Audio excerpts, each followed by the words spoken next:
করছে।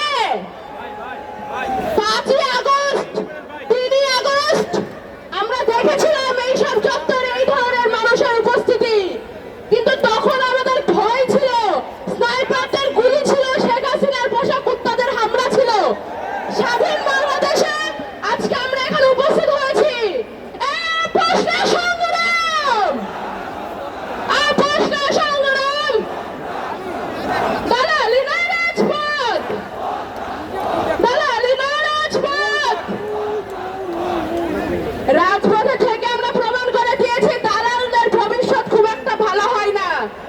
এখনো সচিবালয়ের ভেতরে, গোয়েন্দা সংস্থার ভেতরে, পুলিশের ভেতরে যারা যেখানে যত দালাল লুকিয়ে আছে, আমরা বলতে চাই বাংলাদেশের বর্তমান অন্তর্বর্তীকালীন সরকারকে আমাদের প্রতিষ্ঠানগুলো দালাল মুক্ত করুন। যে দেশে বিপ্লবীদের নিরাপত্তা নেই, যে দেশে যোদ্ধাদের নিরাপত্তা নেই, সেই দেশে সাধারণ মানুষ কিভাবে নিরাপত্তা আশা করতে পারে?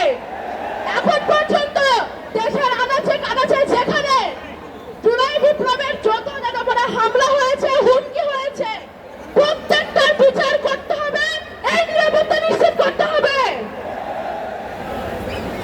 আহতদের সুচিকিৎসা এবং শহীদ পরিবারের সম্মান, এর সাথে সাথে আমাদের আরো একটা জিনিস প্রয়োজন, সেটা হচ্ছে এই বিপ্লবের স্বীকৃতি।